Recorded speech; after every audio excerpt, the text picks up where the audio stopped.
Olá, eu sou o professor D'Angelo Lopes, sou licenciado em Letras, especialista em hebraico e cultura judaica, especialista em teologia reformada, professor de exegese do Antigo Testamento, além de escritor e palestrante. Nesse vídeo, vamos analisar uma questão que desperta muita curiosidade, pelo menos em mim, e muitos também.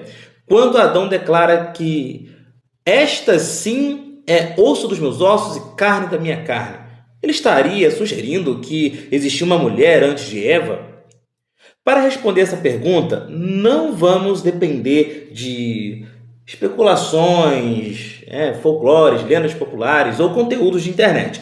Vamos examinar o texto hebraico, o contexto de Gênesis, a tradição judaica clássica, o comentário de Rashi e, obviamente, referências talmúdicas, tá? Também um pouco de literatura comparada vai ser usada aqui. A pergunta pode ser popular, mas a resposta precisa ser bíblica, linguística, histórica e teologicamente responsável. Há uma frase em Gênesis que, para muitos leitores, parece abrir uma porta para um grande mistério. Adão olha para a mulher e diz: esta sim é osso dos meus ossos e carne da minha carne. E a pergunta que surge quase que imediatamente, se ele disse, esta sim, então existiu outra antes dela? Havia uma mulher antes de Eva? Eva seria a segunda mulher de Adão? A pergunta é interessante. A dúvida, de fato, é legítima, mas a resposta precisa nascer do texto e não da imaginação. Precisa nascer da exegese e não da tradição popular. Precisa nascer de Gênesis, não de histórias que contam por aí. Vamos então entender como que funciona. Porque uma coisa é ler a Bíblia, outra coisa é colocar na Bíblia aquilo que ela nunca disse. Não faremos isso hoje. Então, antes de respondermos a pergunta, precisamos fazer outra pergunta. Qual é o contraste que o próprio texto estabelece? Adão está comparando Eva com uma mulher anterior? Ou está comparando Eva com tudo aquilo que ele já havia visto no jardim? A resposta está no contexto. Em Gênesis 2, Deus afirma: não é bom que o homem esteja só. É a primeira vez em toda a narrativa da criação que algo é chamado de não bom. Tudo era bom. A luz era boa, a terra era boa, a vegetação era boa, os animais eram bons, mas a solidão do homem, isso não era bom. E Deus declara: far-lhe-ei uma auxiliadora que lhe seja idônea. No hebraico, a expressão ezer kenegdo. Ezer significa auxílio, mas não significa inferioridade. A mesma palavra é usada em vários salmos, por exemplo, para falar do próprio Deus como auxílio do seu povo. Portanto, a mulher não entra na narrativa como serva ou escrava do homem. Ela entra como uma resposta divina para uma necessidade humana. E a palavra kenegdo significa alguém correspondente a ele, alguém diante dele, alguém à sua altura, alguém que pode olhar nos olhos, alguém que compartilha sua humanidade e, de fato, a sua vocação. Então o texto apresenta os animais diante de Adão. Por quê? Para que Adão lhes desse nome, para que ele reconhecesse de fato a diversidade da criação e para que ele percebesse que, embora os animais fossem bons, nenhum deles corresponderia à sua necessidade. Gênesis afirma: mas para o homem não se achava auxiliadora que lhe fosse idônea. Assim está o ponto que muitos ignoram desse fato. O texto não diz: mas a primeira mulher não foi suficiente. O texto não diz: mas Adão, rejeitou a primeira esposa. O texto não diz: mas Deus precisou corrigir uma tentativa anterior. Entende? O que o texto diz é que entre os animais não se achou alguém correspondente ao homem. Entre os animais não se achou. Entre as criaturas apresentadas diante de Adão, não se achou. O contraste não é entre Eva e uma mulher anterior. O contraste é entre Eva e os animais.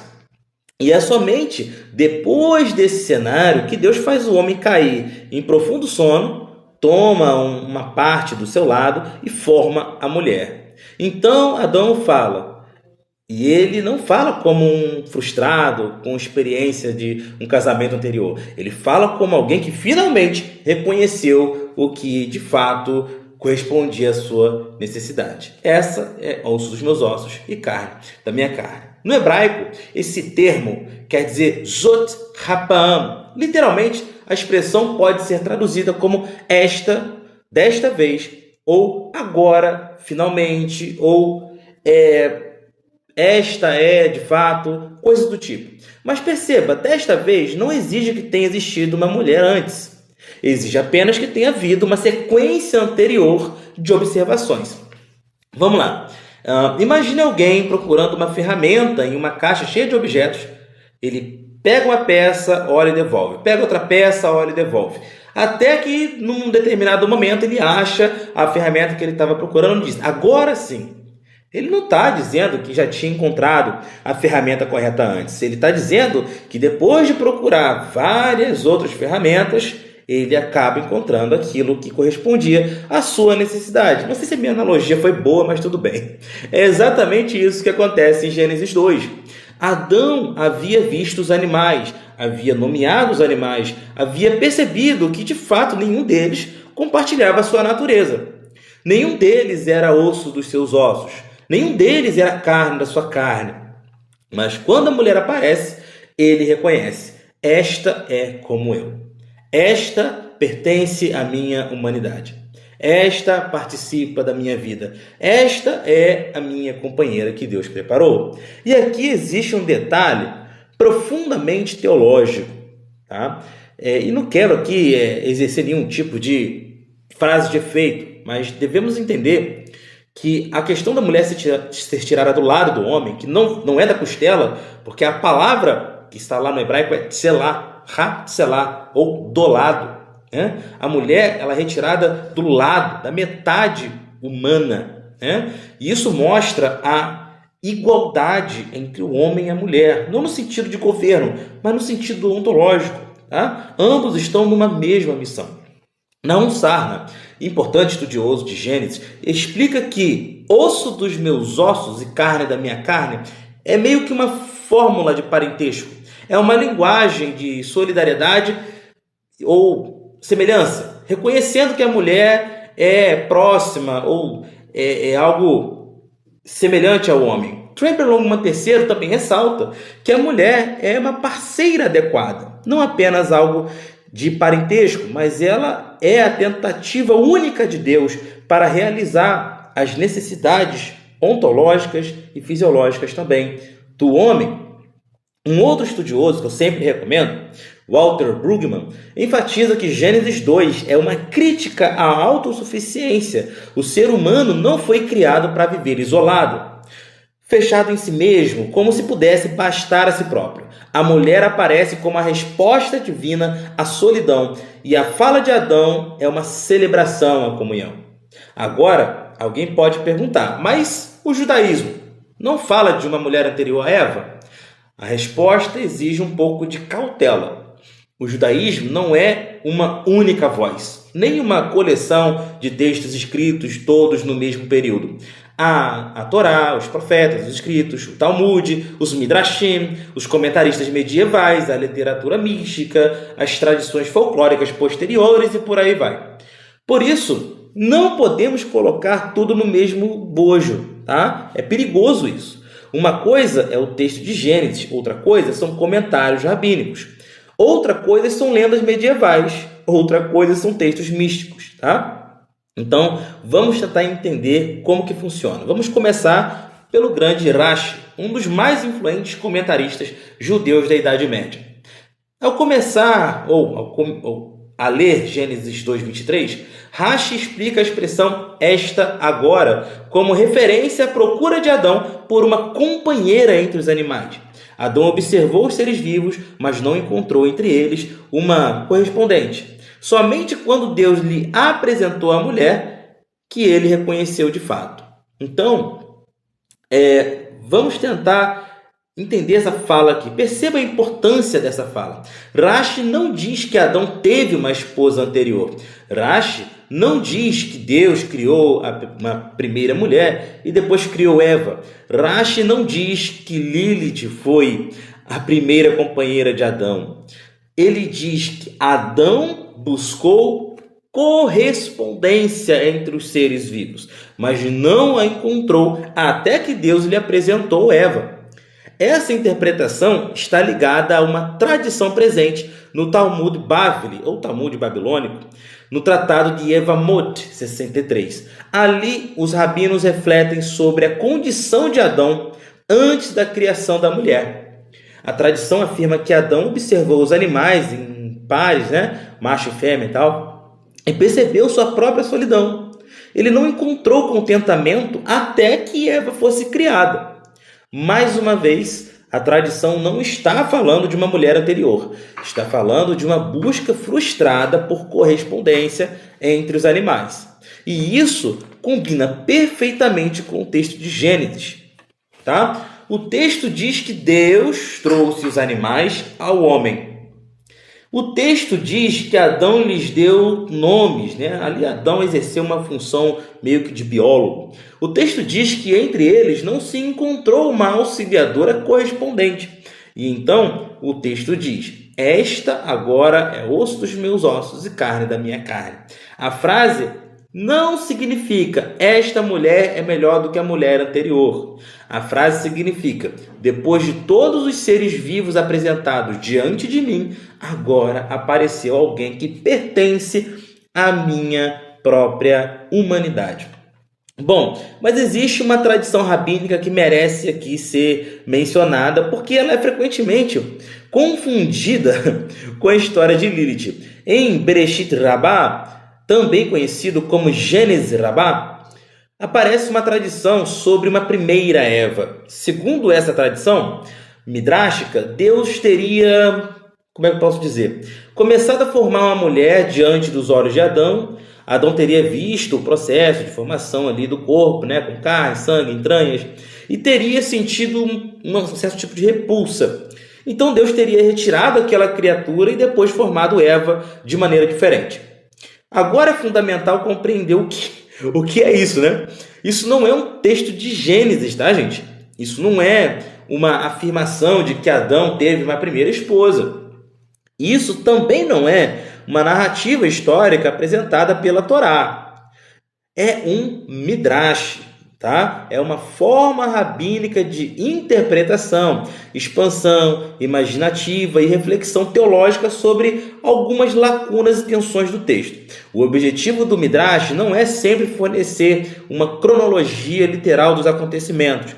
Muitas vezes, procura ensinar uma lição moral, explicar uma dificuldade textual e até provocar reflexão. Nesse caso, o Midrash tenta responder a uma pergunta: por que Deus criou a mulher a partir do lado de Adão e não diante dele, como havia formado os animais? A resposta midrášica é que Deus preserva a dignidade, a beleza e o mistério da relação, e a mulher não é apresentada como um objeto anatômico, mas como uma pessoa recebida pelo homem em aliança, entende? Portanto, mesmo quando Gênesis Rabbah fala de uma primeira Eva, ele não está ensinando que havia uma esposa anterior de Adão, no sentido que algumas lendas populares aí falam, tá? E aqui chegamos a ela, a famosa Lilith. Lilith é frequentemente apresentada em vídeos, filmes, redes sociais e até questões políticas como a primeira esposa de Adão. Mas essa versão não aparece na Torá, tá? Ela não aparece no Talmud Bavli, como a esposa de Adão, e ela não aparece no comentário de Rashi sobre Gênesis 2, ok? A associação direta entre Lilith e Adão como primeira esposa se tornou conhecida especialmente por meio de uma obra medieval chamada Alfabeto de Ben Sirá. Esse texto apresenta uma narrativa em que Lilith teria sido criada da terra, assim como Adão foi. Depois ela teria entrado em conflito com Adão e abandonado o jardim. Mas é preciso dizer com clareza: o alfabeto de Ben Sirá não é um livro bíblico, não é parte da Torá, não é parte do Talmud, não é um comentário de Rashi e não é a explicação original de Gênesis. É uma obra posterior, de caráter satírico, né? E é muito folclore envolvido, é muita lenda envolvida. Saibam disso. Então, por que essa história se tornou tão popular? Porque, de fato, uma tradição tardia foi colocada no lugar do texto bíblico. Isso aí é normal acontecer, infelizmente. Porque uma lenda passou a ser lida como se fosse Gênesis. Isso acontece em várias tradições, principalmente também na tradição católica. Quantas tradições hoje é tida como algo inspirado por Deus? Tá? Isso não é algo inerente apenas do judaísmo. A pergunta que fica no ar é: o que o texto realmente diz? A literatura comparada nos ajuda a entender por que a figura de Lilith apareceu em tradições posteriores. No Antigo Oriente Próximo existiam crenças em espíritos noturnos e figuras demoníacas associadas à noite. A infertilidade e outras questões, como era algo inerente da noite, né? Alguns acreditavam que espíritos noturnos invadiam as casas e chegavam às famílias, chegavam às mulheres, tirando a sua fertilidade e também atingiam até os homens. Isso era algo muito folclórico. Mas uma associação posterior não altera o significado original de Gênesis. Estou trazendo algumas lendas para vocês aqui, para vocês entenderem. Uma lenda posterior não corrige uma narrativa anterior. Uma tradição popular não pode governar a interpretação do texto inspirado. Também existe outra confusão comum para piorar aqui a nossa situação. Gênesis 1 diz que Deus criou homem e mulher. Gênesis 2 mostra Deus formando o homem e depois a mulher. Alguns leitores concluem: então houve duas criações, logo duas mulheres. Mas isso não é uma contradição, é uma mudança de perspectiva.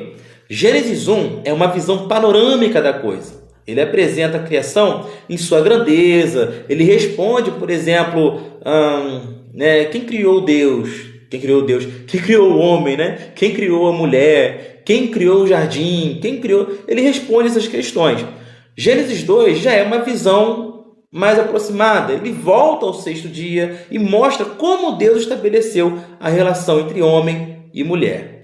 Gênesis 1 apresenta meio que o quadro da coisa e Gênesis 2 mostra os detalhes. Gênesis 1 declara meio que a dignidade humana, se é que podemos dizer isso, e Gênesis 2 revela a comunhão humana. Não são duas histórias em conflito. São duas lentes sobre o mesmo ato criador, tá? O próprio texto, gente, fecha a questão. Depois da criação da mulher, Gênesis afirma: por essa razão, o homem deixa pai e mãe e se une à sua mulher, tornando-se uma só carne, no caso, né? Tornando-se uma só carne. De fato, eu queria que a gente entendesse, se é que é possível, é uma questão muito antiga, não dá para a gente estabelecer uma razão lógica, mas o que é possível, o que é minha tentativa aqui no caso, é de demonstrar que lendas estão tomando o lugar da verdadeira interpretação. E isso é um risco muito grande. Existem questões políticas, por exemplo, como o feminismo, que adotaram Lilith como a primeira feminista, a mulher que não se dispôs a aceitar o governo, a liderança de um homem patriarcal. Então, para vocês verem como que a coisa aumenta e chega a tal ponto a se tornar um exagero. Mas veja, vamos falar um pouco sobre Jesus. Jesus não sugere uma mulher anterior, uma tradição paralela ou uma esposa perdida de Adão. Ele reafirma o projeto original de Deus. Então, Jesus, como uma lente interpretativa, também nunca falou sobre nenhuma Lilith, tá? Então, que a gente saiba aderir à ideia, na verdade, com mais maturidade, tá bom, gente? Dito isso, vamos entender, então, para a gente concluir, de que maneira a gente leva essa questão com um olhar verdadeiramente teológico, sem nenhuma preocupação ou devaneio folclórico, tá? Vamos entender como funciona toda essa questão. De fato, essa questão revela mais do que tudo uma aliança encontrada ali. Ela não anuncia, por exemplo, uma falha no projeto de Deus, porque se fosse, segundo a mulher, seria uma falha de fato na criação de Deus. Portanto, não havia uma mulher antes de Eva, havia um homem sozinho. Havia animais que não lhe correspondiam. Tá? Havia uma necessidade do homem declarada pelo próprio Deus. E havia uma mulher criada não como plano B, mas como parte do plano perfeito do Criador desde o princípio. Eva não é a segunda tentativa. Isso é banalizar a própria criação de Deus. Eva é a resposta de Deus à solidão de Adão. Eva não é uma substituta. Eva é a companheira perfeita, a companheira correspondente. Eva não é um detalhe perdido entre mitos e lendas, como Lilith. Eva é a mulher apresentada por Deus, a mãe de todos os viventes e parte essencial da história da criação de Deus. Muito